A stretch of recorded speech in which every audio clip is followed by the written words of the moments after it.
The Ministry of Information, Cultural Affairs and Tourism, where we want to Minister extend thanks to all of you for Police responding Inspector very General promptly Como to are expected to brief the the press on invitation extended the to current come here happenings. and provide coverage for this emergency press briefing. A lot is happening in the country, and as a government, we have an obligation to speak to the nation on some of the issues that have unfolded over the last couple of hours. So we thank you. It's good to have you back here in the Charles William conference room.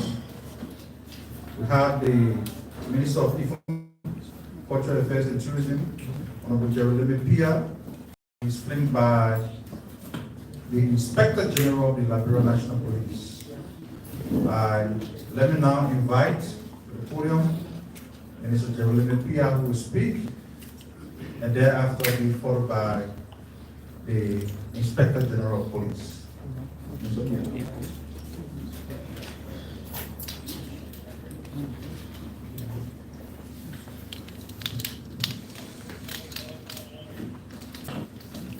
I'd like to recognize the presence of the Police Inspector General, Omar and the team, and among them I see the police spokesman.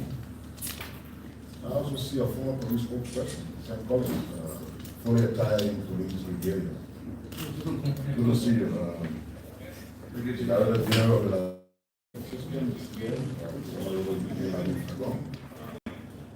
the rest of the officers who came along with the ID.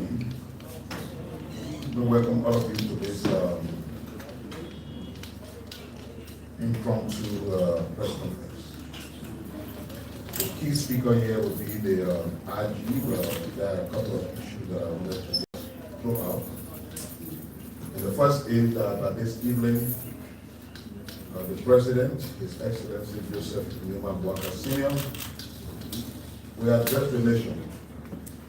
I believe it is important for the President to speak to the Liberian people considering all that have been happening, ranging from the street protest yesterday, and then subsequently this morning, the fire incident at the Capitol building.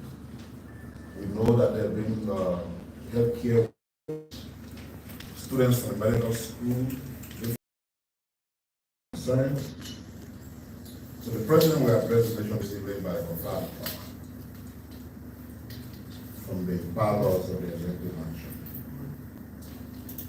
Like I've already stated, some doctors and students from the medical school, they all got different issues. We've been engaging them. Yesterday, the Honorable Vice President, Jeremiah Ku, met with representatives of the doctors to listen to their issues. We believe they got some real serious and genuine issues that we will look at as a government. For the students, there's a government policy that gives $200 monthly for sustenance. They have said that that money has not been paid for a few months, and so they wanted that issue addressed. This morning, we were at the home of the President. We met with them. The National Security Advisor, myself, Senior Advisor to the President. We all met with them, and eventually they had a very short time with the President before he left his home. So it is to say, as a government, we are much more responsive and responsible in the view of our citizens. When they have issues, we give them attention and look into what their issues are. That's what a government should do.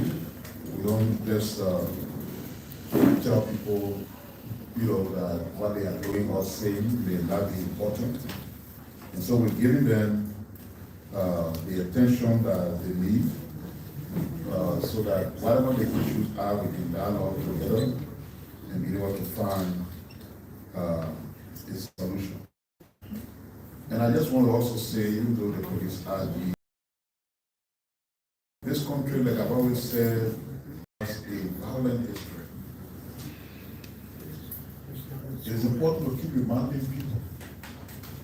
A president, the sitting president, was overthrown and killed like a primitive animal.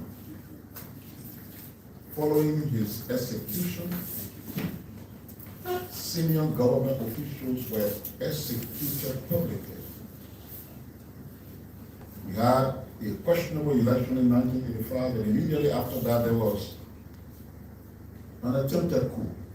Succeeded for a few hours, eventually reversed. Many other things happened that took away the lives of hundreds of our citizens. Then we marched on to full war, a reign for over a decade. Statistics says over 250,000 of our people were killed. Already backward as a nation, much of our infrastructure was destroyed. The nation started to cripple, to come back to terms with what we are supposed to be as the oldest independent nation in Black Africa. We're still putting the pieces back together. And by the way, we're doing great. You see, all of the interventions that are ongoing in the draft since the Embassy evening, very big news, which I guess many people know already, but want to wait officially will be made. And that news will take Liberia a deep step forward in our developmental initiative.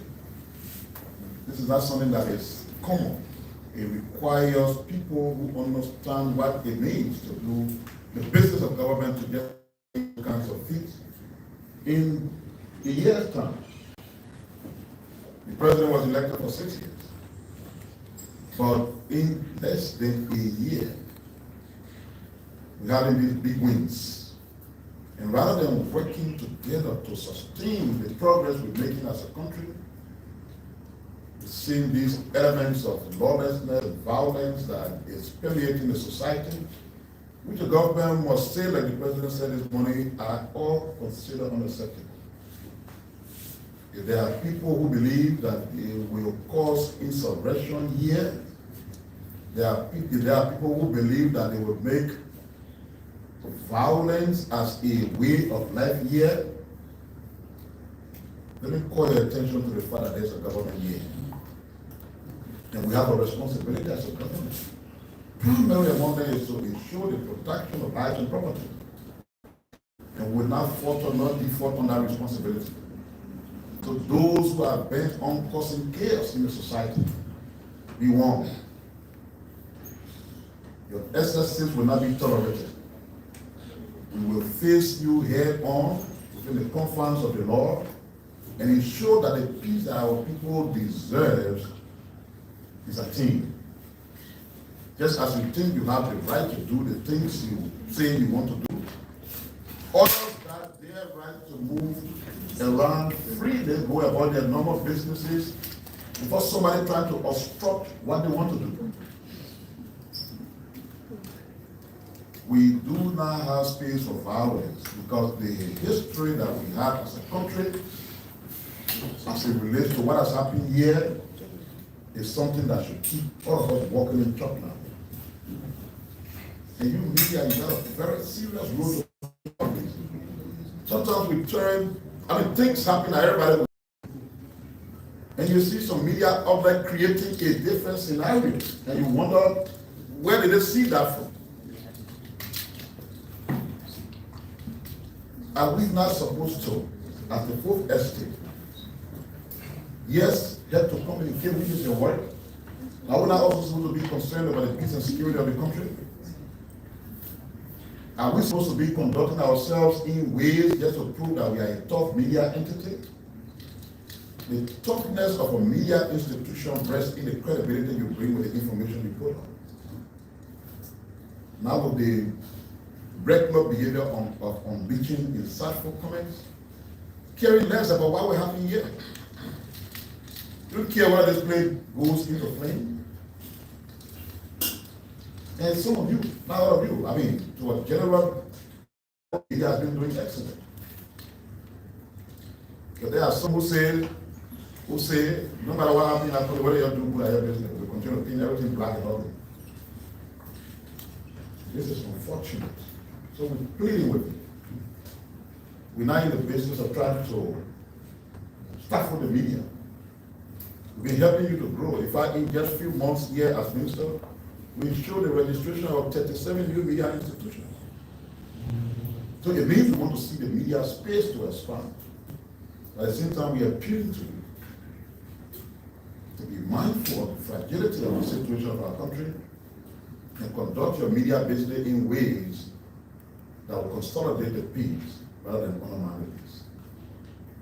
This is my humble appeal to you, because I know some will jump from there and say the Minister of Information is threatening the media.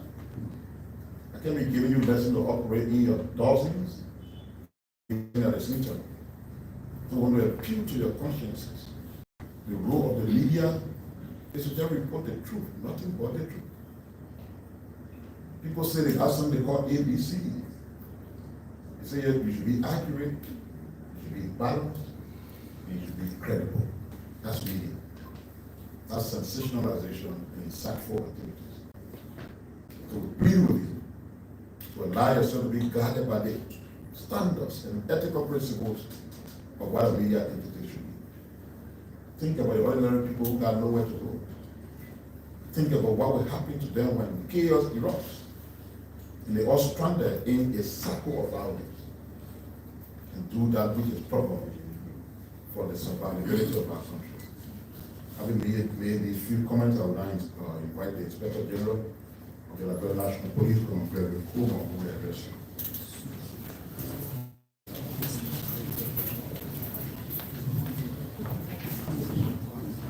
So this RG Gregor Kuma is about to brief the press Good afternoon, on the current happening in the country with the security apparatus and other incidents. Sad times for our country.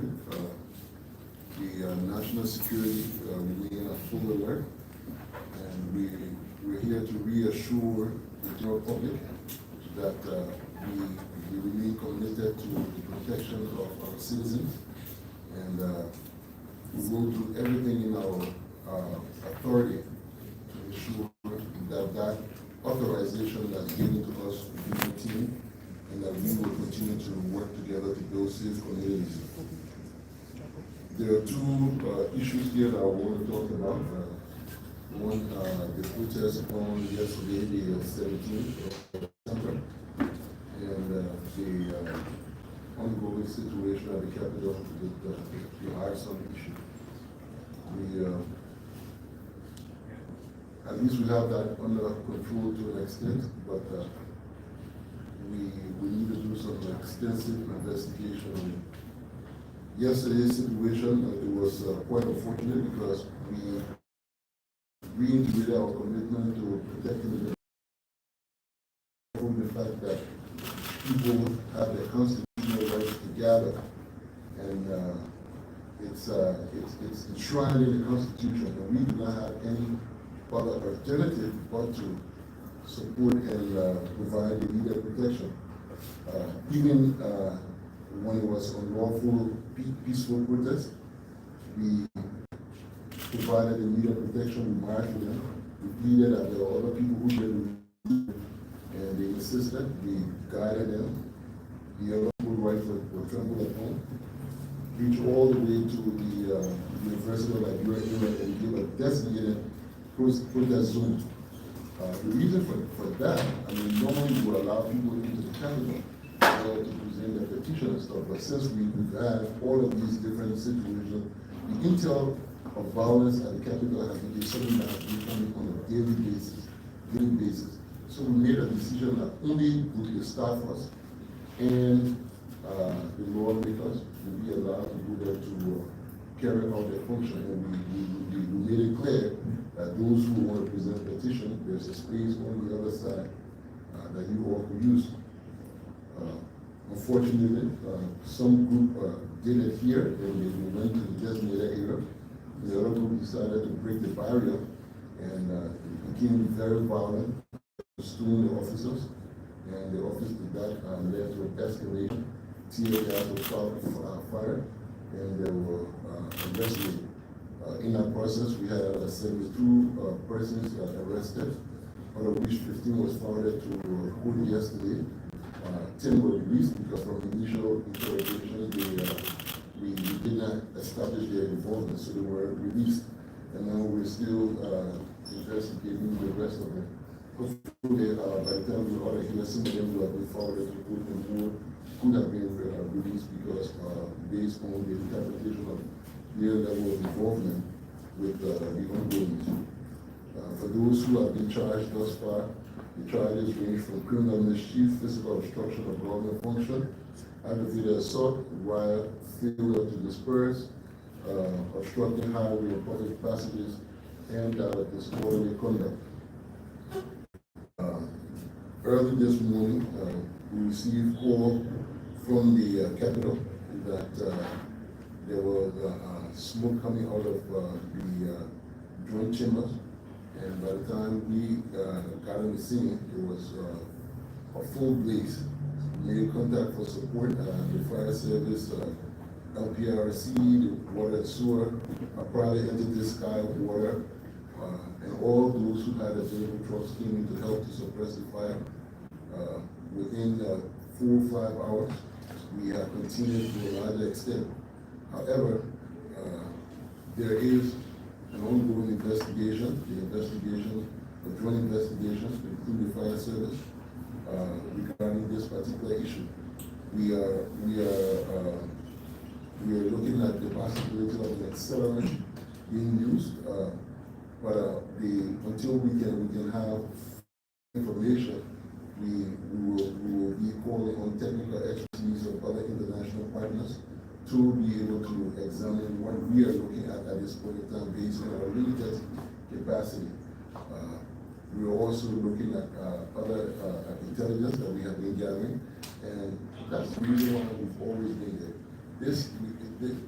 There was a night where the police showed up at the Capitol, and it became a sensational headline.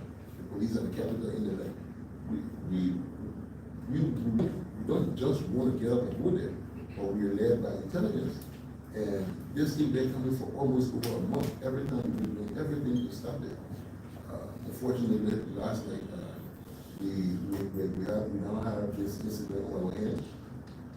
We're going to be able to know within the next few days as to what exactly caused the fire, how it was able to spread as fast as it did. We're looking at other pieces of evidence, and we're also looking at electronic evidence of people with expressive intent to commit this arson. And as I speak to you, Paul has been placed in full person of interest to report to the Liberia National Police for investigation and to answer to some of those claims. I remember as a kid, the worst beating I ever got was one Sunday evening. My mom had a cinema roll that I took all the shoes that everybody said was for me. I carried it, put it back on the table. A few hours later, it got missing. And I got thinking, so when you see it, you're going to manifest something, and immediately it manifests, you are a suspect. And the Constitution is very, very clear. There is absolutely no legislative privilege for the commission of numerous crimes.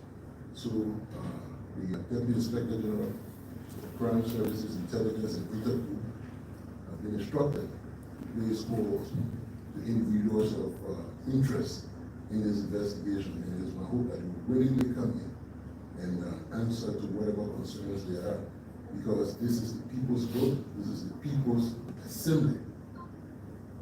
It's the people's assembly, and we have to answer for it. So I will encourage those who have received the call to willingly come in. I would like to stop here and thank you, Ajay. I listen to the Inspector General. Come to me, please.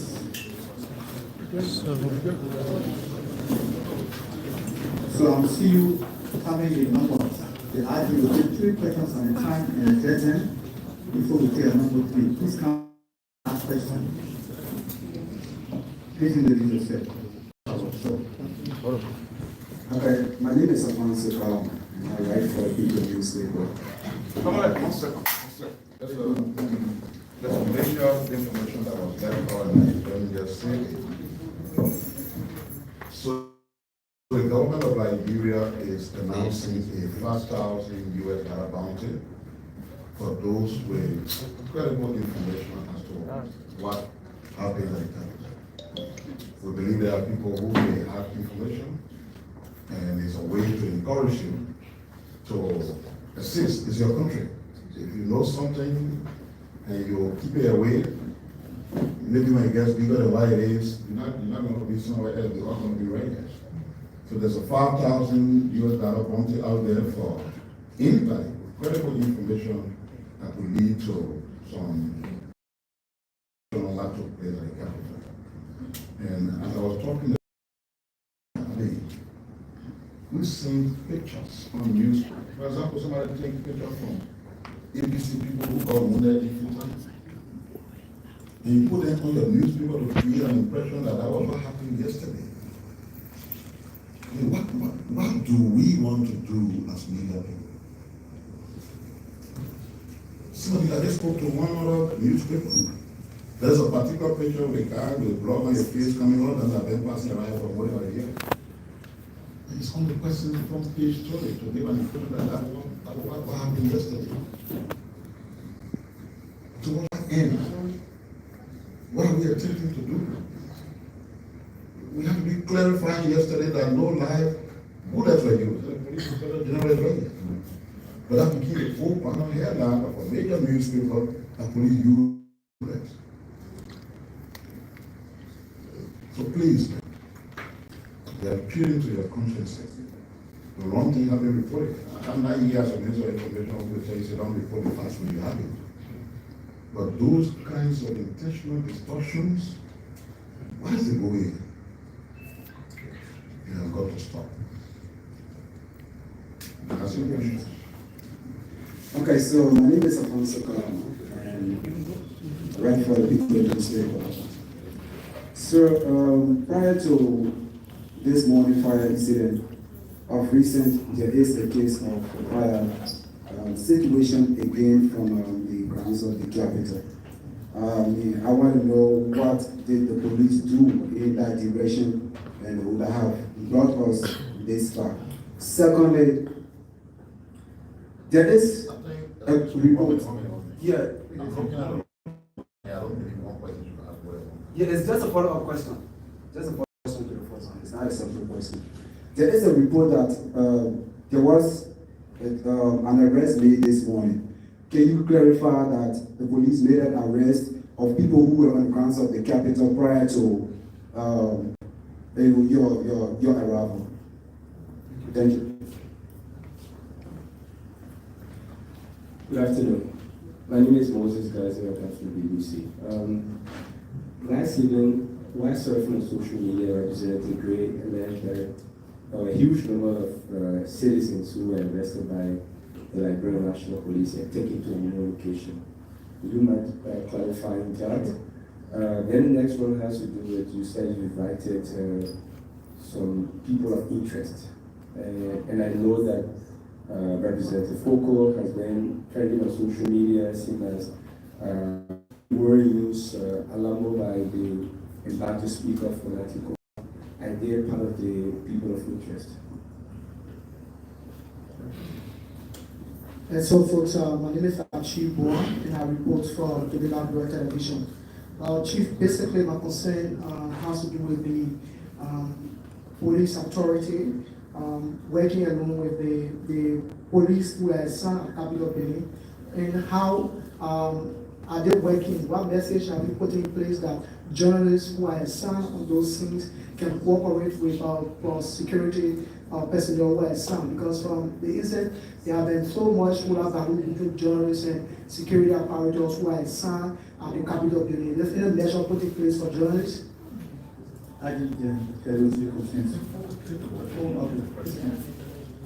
So, thank you. Good afternoon. I'm Andrew B. I report for OCM Radio Football. Honorable RG, this morning, following the fire incident that occurred at the Capitol Building, there is an unconfirmed report that 4 persons were arrested from the office of Honorable Frank Safoko of District Number 9. few minutes ago, Osborne Lab saw pick up few armed police officers leaving the premises of the honorable lawmaker. What are the person of what are the police officer go at the premises of Friends Afoko? Thank you. So let me address these issues. I think the first question was about the initial fire at the Capitol and whether there was an arrest made for the initial fire. What did you do? What did you do that led to this? What was the investigation? What are the investigation? Well, my memory may be a little, but I cannot really connect with that particular incident. Is this something that happened in recent? Yes, last week. Or I can't connect to it right now, but I can definitely give you a follow-up answer. Because I don't want to speak of something that I can't really connect to. Arrest and taken to a new destination. So, the destination is seen to be unknown for the Alberta National Police structure in Montreal County. There are 11 zones, and each of the zones are that depots. Right now, at Central Headquarters, if you go there, and each and every one of you have that access, you have the cell at Central shut down and it's undergoing renovation. So there's absolutely no way that people can be detained at Central. So if you make arrests, you send them to different zones and depots, but these are all official facilities. Nobody's being taken to somewhere outside of our legal detention areas. So if for any instance you're looking for someone who you believe was arrested and you went to Central, it will tell you exactly which zone or depot to go to be able to speak to that person. And then you spoke as to the issue of the electronic evidence, pieces of evidence that we're looking at. I think you mentioned the issue of Alamo and the video that's in circulation with Honorable Fuku. That, I mean, in clear relation to what I just explained, I mean, if you make those kind of comments and it immediately manifests, we don't see it as a coincidence. I mean, for us, until we can clear all doubt around it, we will investigate it. So this particular comment as well is one of the pieces of the electronic evidence that we're looking at. So yes, that we're looking into that very, very seriously. We don't take it lightly. You're not born that you just say something that automatically they're happy. So we too want to look into to get better understanding. If it has no connection, fine. But for now, we haven't ruled out the fact that fire just happened. It's we believe that there was an accelerant. We believe that it's an arson attack. So until we can fully investigate, to be informed that none of the things that we're looking at now are connected to the internet, we'll pull back. But for now, we're on an active investigation, looking at everything that has been posted on social media, everything we can find in the print media, and stuff that people have said, people have written to connect to this particular incident. The journalists and police clash. I don't know if there's a clear identification for journalists who are assigned at the Capitol, because you'll get to the Capitol and anybody will just show up with an ID card and say, well, I'm a journalist, and you want to walk in. But if, like the executive mentioned, you're clearly identified with the EM press. So if you all will put yourself together, those who are assigned it, and at least have some level of identification, then it will reduce that interaction between the police and those who are reporting. I mean, to anyone who have had any altercation, I apologize for it, but the officers have gotten instruction that only those who have got business there, the staff force, assigned journalists, of course, will be getting access, but how do we identify you if you do not have an ID? So definitely we're sending everyone back. So we should work together and see how we can come up with some identity for those who are assigned there so that we can avoid any future reoccurrences of what happened. And then some of unconfirmed reports about the the issue of football. I think you mentioned officers going to his residence. Well, we sent out invitations. He denied the invitation and is being elevated for an arrest. So the order has been given for officers to pick him up and bring him to Central, connecting him with that particular statement of the day. We don't take this thing lightly. If you get the really receive one person, the next day it burns down, who do you expect us to ask?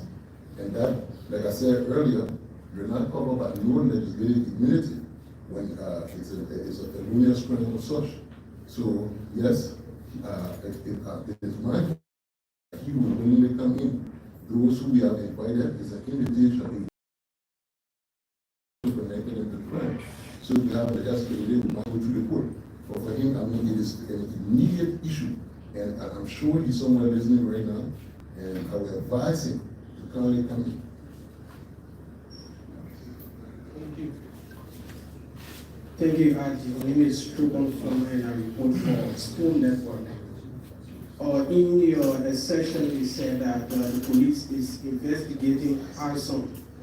That means arson is something that is deliberate, criminally done, to set a property ablaze. You want to confirm to this body that the investigation you are currently doing is an arson attack on the capital. Why should I be investigating by 100%? I tell you, it has all of the elements associated with arson. So until we can clarify the doubt to say, okay, no, this is not an arson attack, we won't try as such.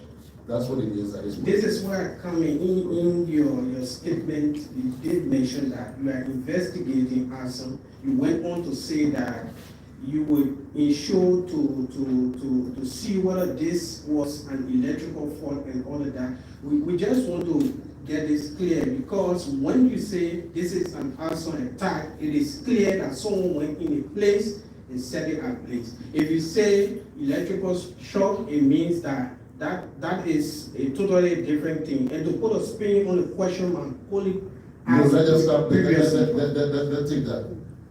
The issue here, the particular scene, it has all of the elements associated with arson. So what we do in this case, we not approach it as if it is, a crime has not occurred.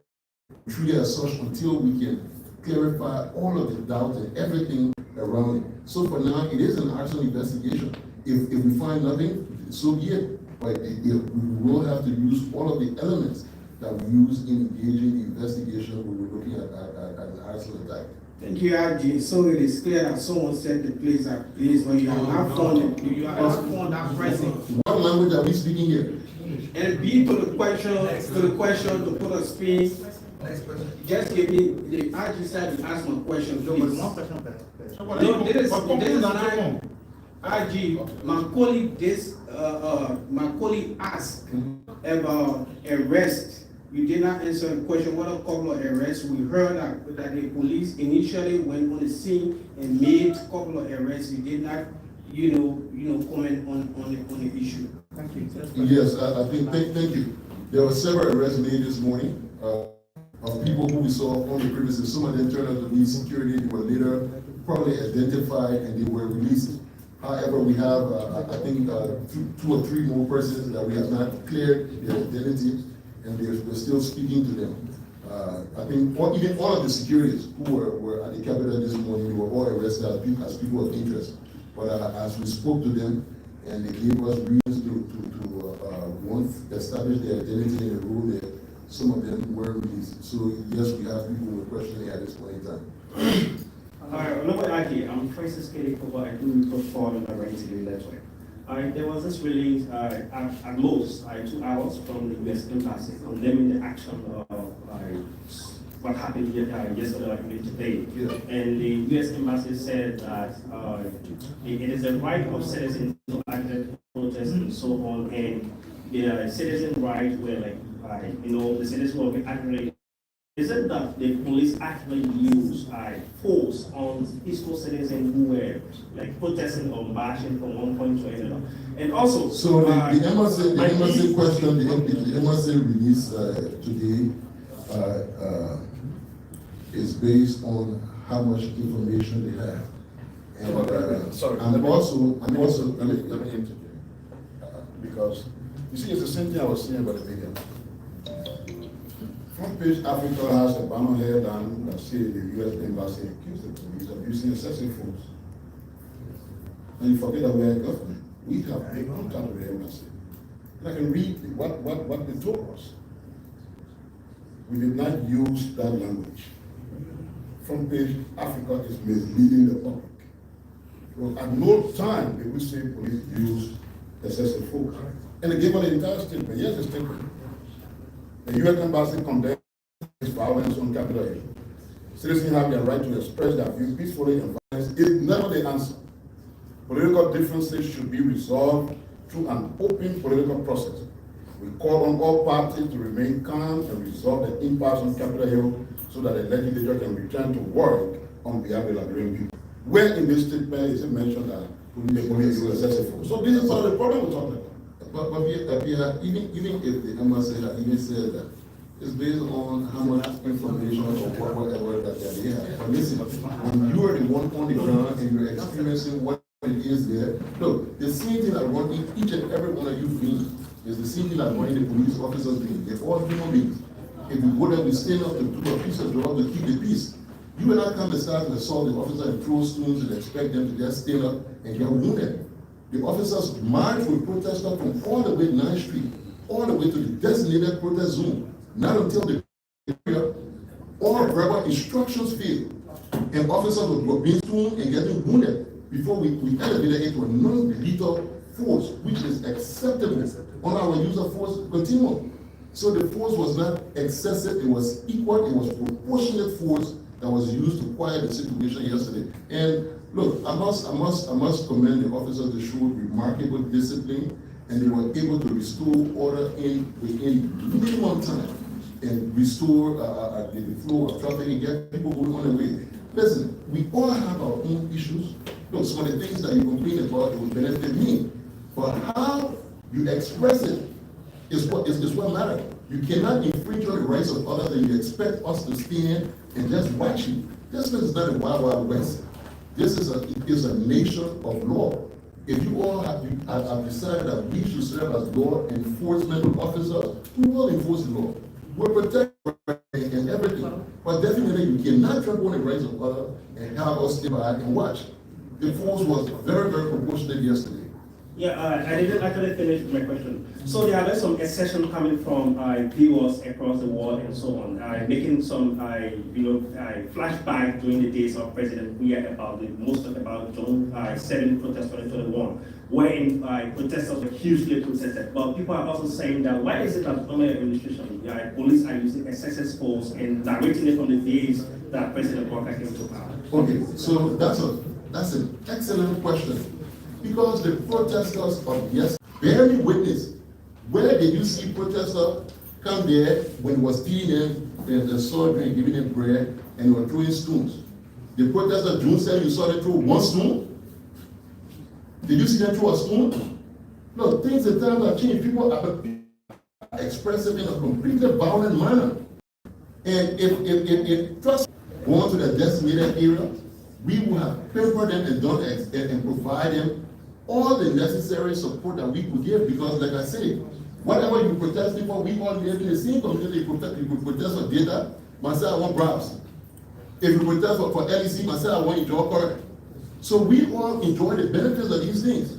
But you cannot come and start to throw stones. Yesterday, protesters did not throw stones at the police. They did not. So if you come and start to throw stones, we'll definitely respond using the appropriate force. And it will be non-lethal, protecting your rights. And yesterday, I must use this time to actually apologize to some of the other people who were extremely peaceful, like Councilor Wu and her group. They were on the other side in the designated protest zone. Unfortunately, when we do not control the wind direction, once you fire the gas, the wind blew, that's where the gas will go. And they who were even in a peaceful era, they had to suffer as well with those who came and started to become violent. I would ask people to be very careful how you decide to join a protest in this country. People have got nefarious intent. Every time they see these things back and forth as genuine, as the organizers may be for some of these protests, there are all people who are ready to jump into it for no reason. I'll tell you this, we had our watch over exercise at the EDK, some of you were there, and we divided ourselves up into a different group, the AFL, the police, the immigration, all of the joint security forces. So some of us were protesters. As soon as we started to throw stones at the ones who were serving as the security personnel, people started running for their houses, picking up rock, coming just to join the throw stone. Why are you throwing stone for? You don't even know. You don't even know why you're doing it. And you could get hurt. So there were people in that crowd escalated. What if they had escalated to the point where someone fired a weapon? And look, let me tell you, they got people with hands in some of these protests to shoot one of the very protesters to make it seem as though the police who killed the person. Yesterday, a police officer was attacked, beaten to the point of death. His weapon was taken away from him. What is the intent? Are these people who come into protest peacefully that we should get them bread and water? Hell no. The force was very proportionate, and every time you come with that kind of aggression, definitely we'll have to make sure that we disperse the crowd. Please, if you are peaceful, we've been working with groups from the university trying to set up designated protest rooms. People got their genuine issues. People must be able to gather and express it. But violence is not the means. And then somehow, the only thing we're all concerned about is as if police, people were in Bible study, all of them singing Kumaya, and the jacking and start beating it. No. We're here to protect your rights. And please, listen, let's support. Look, if we do not hold together as a nation and move beyond party lines and try to develop this place, we will never go anywhere. If you have 50% polling power, 50% polling backward, we're going nowhere. For us, we're law enforcers. As long as the laws are written, we'll continue to enforce it to the letter. We'll follow our use of force continuum, and definitely we'll protect the people's lives and property, and we'll make sure we protect and support economic growth and development in this country. Who's next? Before you then got the next question, sometimes we can sit and allow people to misinform the public. The gentleman who asked the last question tried very hard to portray the past administration. No, they still got questions. I don't want to answer the question. Yeah. Oh, you close it? Okay. No, it is. Okay. So he tried very hard to build a scenario here. That during the past, when the other government was here, protesters were fed, nobody did anything. One of these other police directors is using continuously excessive force. Then we all saw what happened here. After the June 7th protest, the protest that was organized, when people had parks on the street ready for the executive mansion, and they were cooking food. And the security forces decided that enough was enough, they had to leave the street. And they said, no, you don't have a video of that. You don't have it? And go back and see what happened there. That administration, nothing that happened. Innocent UL students went to Mama Point during the protest, right in the full view of security forces. Sisulu, who had to leave the country and live in SR, was beaten. Police was saying that looking at he almost died. What impression you trying to create when you try to draw that kind of line that from the past it was this and now? You want us to go back to the past and compare? Auditors were killed here, maybe you forgot it. Now one has been killed, they're doing their work. If you come as a journalist, ask your question. Don't represent a political interest. Especially things that we all know to be true. You can paint it to make it rosy. Not yet. Because we have the facts and we'll point them out. The police director said, if you went for your your protest, you are peaceful, everything will remain peaceful. If you turn to hooligans, police people will act consistent with the force you're applying on them.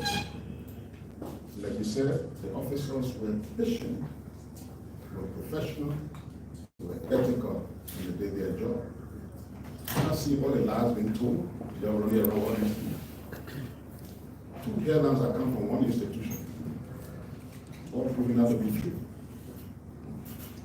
any reference identity that is around. He wasn't back in now, no plan is here. And they are statement on their website. And something that is not mentioned at all in the statement becomes your agenda. What's the motive? Thank you all for coming. Well, that's the Information Minister, Ku-Wor TV. And I'd like to say thank you for following. My name is Wilfred Wilson. So I would like to say thanks to all of you for watching and for viewing. And please share and like. So, thank you so much.